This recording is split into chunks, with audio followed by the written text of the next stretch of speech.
हाय दोस्तों, hello, welcome to the channel. कैसे हैं आप लोग। दोस्तों, आज का वीडियो जो है वो इस बारे में है कि आप लोगों को पता है कि जिस चीज़ से निकलने में हमें सबसे ज़्यादा फाइट करना पड़ता है ट्विन फ्लेम जर्नी में, वो क्या है।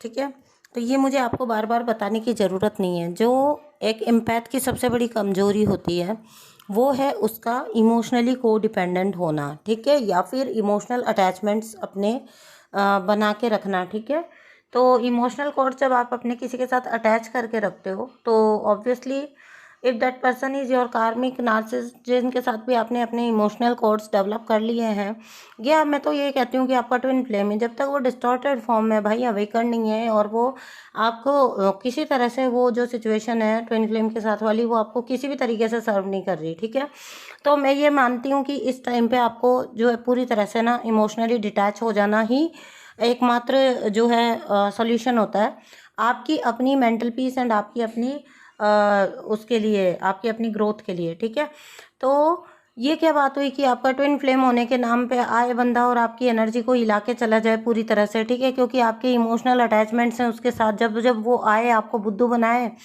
आपके वापस से वही आप इमोशनली जो है वर्क करने लग जाएं उसके साइड, और फिर से आप वही जो है वापस से धक्का खाएं उससे, तो ये भी कोई आपको सिचुएशन सर्व तो नहीं कर रही ना। तो ट्विन फ्लेम होने के नाम पे अब आप ये तो नहीं कर सकते हो ना कि आप अपने एनर्जी उस पर्सन को देते रहो या अपनी एनर्जी से उस पर्सन को सर्व करते रहो और वो तो बंदा अपने ऊपर कोई काम ही ना करे, आए ऐश से आपकी एनर्जी लेके चला जाए और थर्ड पार्टियों पे अपनी लाइफ में लौटाता रहे।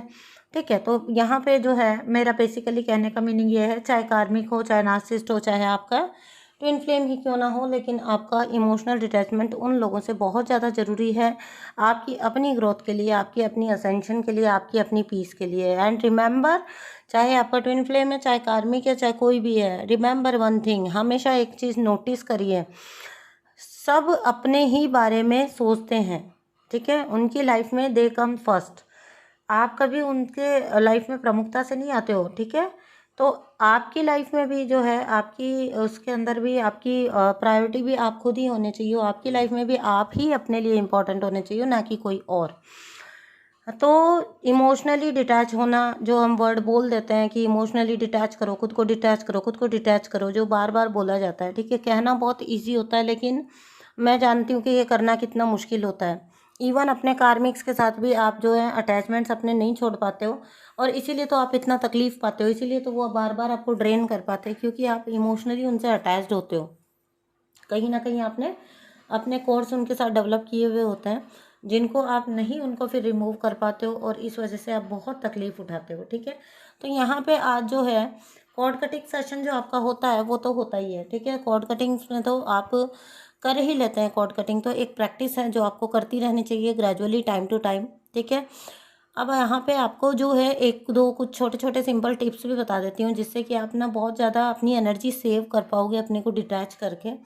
क्योंकि अगर आपके ट्विन फ्लेम के साथ भी आपकी सिचुएशन अभी के लिए कोई आपको सर्व नहीं कर रही, तो जाने दीजिए, छोड़ दीजिए, लेट गो करिए। ठीक है, डिटैच कर दीजिए पूरी तरह से इस एनर्जी को अपने आप से। और सही बात बताती हूँ कि आपकी जर्नी में प्रोग्रेस भी तभी होता है जब आप पूरी तरह से इमोशनली डिटैच हो जाते हो ये पर्सन से। और क्यों? क्योंकि तब जर्नी सिर्फ आपकी और आपके डिवाइन के बीच में रह जाती है, तब ये पर्सन का एग्जिस्टेंस नहीं रहता है। ठीक है, और आपके डिवाइन की डिवाइनल जर्नी का जो मेन पर्पज़ है वो यही है, आप अपने इनर मैस्कुलिन से तभी जुड़ पाओगे जब आप बाहरी मैस्कुलिन से डिटैच हो जाओगे। ठीक है, ये मैंने फाइंड आउट किया है इस जर्नी में कि आप अपने इनर मैस्कुलिन से तभी रूबरू हो पाते हो, अदरवाइज आप हमेशा बाहरी मैस्कुलिन को ही चेस करते रहते हो। तो बजाय बाहरी मैस्कुलिन को चेस करने के, उससे खुद को डिटैच करिए, अपनी एनर्जी को सेव करिए, अपने आप को सेव करिए। ठीक है, और अपने सेल्फ रिस्पेक्ट जो है या सेल्फ ग्रोथ जो है उसके ऊपर अपनी एनर्जी को लगाइए। ठीक है, तो चलिए कुछ जो है मैं आपको टिप्स दे देती हूँ। एक जो टिप है वो मेरे हमेशा बहुत काम आई है, अपार्ट फ्रॉम कॉर्ड कटिंग। ठीक है, वो नहीं मैं इसमें एक्सप्लेन कर रही हूँ क्योंकि फिर वो एक्सप्लेन करना पड़ेगा। तो कॉर्ड कटिंग तो करिए ही करिए, वो तो एक प्रैक्टिस है, वो तो आपको करनी है। ठीक है, नेक्स्ट जो है वो ये है कि ये मेरा आजमाया हुआ तरीका है कि मेरे को जब डिटैच होना था कई चीज़ों से, ठीक है, तो जब कभी वो कोई बात होती या कोई पर्सन सामने आए और हम अंदर ही अंदर जैसे ही थोड़ा सा हमें लगे कि हम ट्रिगर हो रहे हैं या इम्बैलेंस हो रहे हैं, फटाफट से ना खुद को कहिए कि अपनी एंजल्स को ये बोलिए कि अपनी एंजल्स को प्रे करिए, ठीक है। पहली बात तो खुद को ही कहिए कि मैं इस पर्सन से पूरी तरह से इमोशनली डिटैच हूँ, मैं इस पर्सन से इमोशनली डिटैच हूँ, मेरा कोई इमोशन इस पर्सन से जुड़ा हुआ नहीं है। ये आपको कहते रहना है, ठीक है, जब तक कि आप सूदिंग एंड काम वाली एनर्जी में वापस नहीं आ जाते हो। अगेन अगर आपको नहीं हो पा रहा है आपसे हैंडल, तो मैं आपको कहती हूँ कि आप अपनी एंजल्स को कहिए, एंजल्स मैं इनको फॉरगिव करना चाहती हूँ, ठीक है, मैं इनको फॉरगिव करना चाहती हूँ और मैं इस एनर्जी से पूरी तरह से अपने आप को डिटैच करना चाहती हूँ। प्लीज़ मुझे इस एनर्जी से डिटैच होने में मेरी हेल्प करिए। ये आपको अपनी एंजल्स को कहना है, ठीक है। तो ये जो है ये आपको बहुत ज़्यादा हेल्प करने वाला है, क्योंकि ये मेरे पर्सनल एक्सपीरियंस से मैं आपको बता रही हूँ। मेरा यही था, मैं अपनी एंजल्स को बोलती थी कि एंजल्स, मैं मतलब जैसे ही कोई पर्सन है, मैं इन पर्सन को फॉरगिव करती हूँ, मैं फॉरगिव करती हूँ अपनी तरफ से, एंड उसके बाद मैं इसको इमोशनली डिटैच होना चाहती हूँ इससे, ठीक है। मैं अपना कोई भी इमोशन इनसे अटैच नहीं रखना चाहती।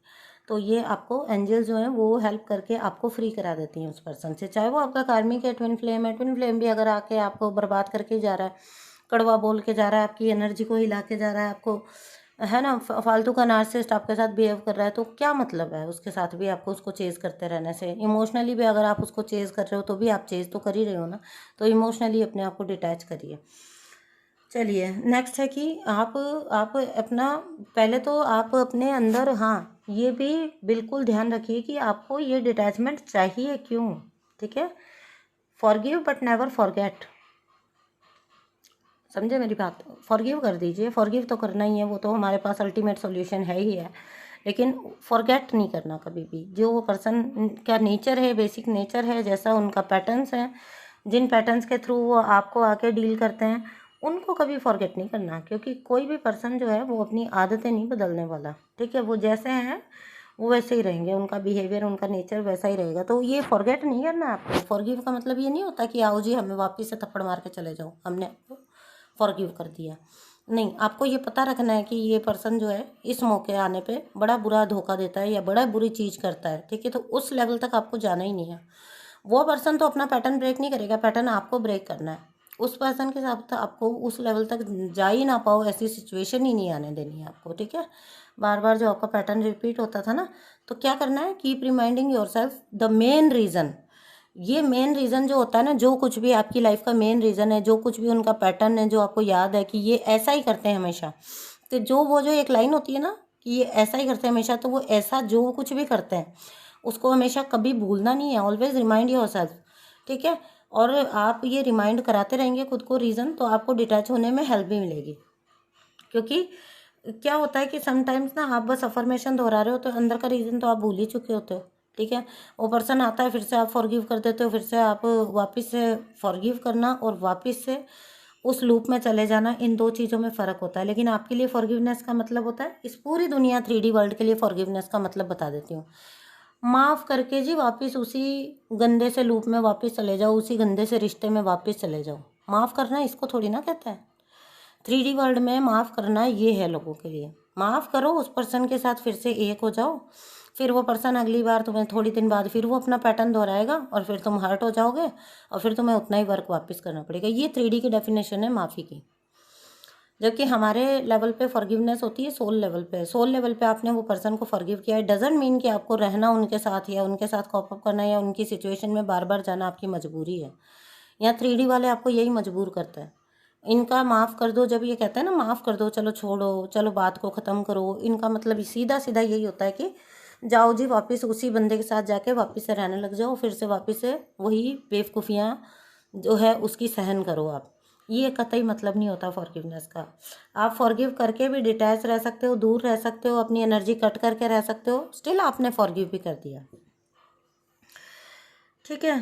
तो ख्याल भी आए अगर पर्सन का, तो यही कहिए खुद को कि अपनी एंजल्स को प्रे करें कि मैं इस पर्सन को पूरी तरह से फॉरगिव कर चुकी हूँ और प्लीज़ एंजल्स, मैं नहीं चाहती कि मेरी कोई भी एनर्जी इनसे अटैच रहे, ठीक है। मुझे इस एनर्जी से पूरी तरह से डिटैच करिए, ठीक है।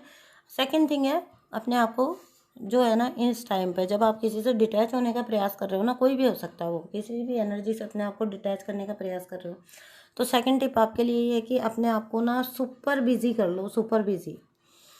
इतने काम निकाल लो अपने लिए, अपनी स्किल डेवलप करना स्टार्ट कर दो, कोई न्यू क्लासेस ज्वाइन कर लो, हॉबीज़ ज्वाइन कर लो, दोस्तों के साथ थोड़ा सा हैंग आउट करो, दोस्तों के साथ जाओ, दोस्तों से वापस मिलना जुलना, जो आप सोशली कट हो गए थे ना इस पर्सन के इन्फ्लुएंस में आके, वापस से स्टार्ट करो, बातचीत करना स्टार्ट करो, फ़ोन कॉल स्टार्ट करो अपने दोस्तों के साथ जो आपने छोड़ दिया था पता नहीं कितने टाइम से। ठीक है, ऐसे नहीं कह रही हूँ कि अपनी एनर्जी इधर उधर स्प्रेड करते रहो, लेकिन अपने आप को बिजी करो। और चीज़ें भी हैं, और भी गम है ज़माने में मोहब्बत के सिवा। ठीक है, तो और चीज़ें भी ये दुनिया में करने के लिए, तो उन चीज़ों में अपने आप को बिजी करो। कुछ नई क्लासेस ज्वाइन करो, कुछ अपने आप को बिजी कर लो, अपनी स्किल्स को निखारो, अपने अपने प्लेटफॉर्म चुन लो कोई, जहाँ से आप अपने आप को एक्सप्रेस कर सको, अच्छे से आप अपने आप को बता सको। अगर आप एजुकेशन में अच्छे हो तो किसी को गाइड करना स्टार्ट कर दो, बच्चों को पढ़ाना स्टार्ट कर दो, आप अर्न भी करोगे, प्लस आपको कॉन्फिडेंस भी आपका जो है वो बूस्ट होगा। ठीक है, और आपको ये जो चीज़ है ये सबसे ज़्यादा हेल्प करने वाली है आपके पर्सन को अवॉइड करने में, इस एनर्जी को डिटैच करने में। ठीक है, तो बैठकर सोचना जो है, बैठ के एक जगह खाली बैठे हुए हैं और सोच रहे हैं, ये चीज़ आपको अवॉइड करनी है। जितना हो सके इस स्थिति को अवॉइड करें कि आप कहीं पे भी खाली रहें और बैठें और फिर वही विचार आपके दिमाग पे अटैक करें। ठीक है, अपने को जितना हो सके उतना एक्टिव रखिए, अपनी लाइफ के प्लान बनाइए। ये टाइम बेस्ट टाइम होता है। ठीक है, जब आप किसी एनर्जी से आपका हार्ट ब्रेक हुआ है, आप दूर होना चाहते हो, आप डिटैच होना चाहते हो, ये ना मैंने हमेशा नोटिस किया, बेस्ट टाइम होता है जब जीवन की नई दिशा मिलती है आपको। आप उस टाइम पे सबसे अच्छा प्लान करते हो, सबसे अच्छा प्लान करते हो। ठीक है, तो प्लान बनाइए अपनी लाइफ का आगे का, अच्छा सा प्लान बनाइए, जिस प्लान में, अब यहाँ पे याद रखिएगा, उस पर्सन के आने की कोई उम्मीद, उसके मिलने की कोई उम्मीद, उसका कोई कंट्रीब्यूशन उस प्लान में नहीं होना चाहिए। किसी भी तरह की कोई दखल उस एनर्जी की नहीं होनी चाहिए उस प्लान के अंदर। ठीक है, अब यहाँ पे बस जो एक लास्ट टिप है, छोटा ही है ये वीडियो, लास्ट टिप जो है वो यही है कि लास्ट और मोस्ट इम्पॉर्टेंट टिप है, फॉरगिव कर दीजिए। बस जितना फॉरगिव कर दोगे ना आप, आपकी हीलिंग होगी उतनी जल्दी, उतनी फास्ट होगी, उतनी जल्दी आपकी रिकवरी होगी। ठीक है, इस रिलेशनशिप ने आपको जो भी ट्रॉमा दिए, वुंड दिए ना, इनसे आप निकलने का एकमात्र तरीका है, आप फॉरगिव करते जाइए। उनकी कोई भी कड़वी बात याद आती है ना, आप बोल दो कि आप बोलते रहो एंजल्स को अपने। इसीलिए मैंने स्टार्टिंग में जो आपको बताया ना, वो मैंने यही बताया आपको कि अपनी एंजल्स को ये बोलिए मैं फॉरगिव करती हूँ।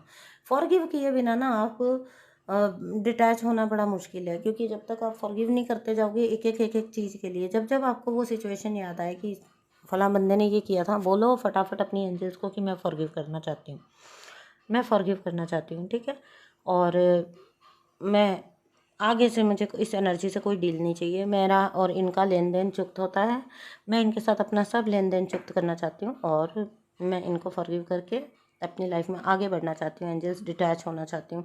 अब ये सब मैंने ऐसे बताया आपको क्योंकि मेरी तो आदत है, मैं एंजल से या यूनिवर्स से कभी ऐसे फॉर्मल प्रेयर्स के थ्रू बात नहीं करती हूँ। मेरा तो ऐसे बातचीत जैसा चलता है, कपड़े सुखा रही हूँ तो मैं बातचीत कर रही हूँ, तो बातचीत करती रहती हूँ, बोलती रहती हूँ। आसमान के नीचे कपड़े सुखा रही हूँ, ठीक है, खुला आसमान है सामने, बोलती रहती हूँ देख देख के कि ये कर दो, ये कर दो, अब तो स्टेबिलिटी दो, अब तो अच्छा दो, अब तो ये करो भगवान जी, और फॉरगिव करवाओ, सबको फॉरगिव करवा दो।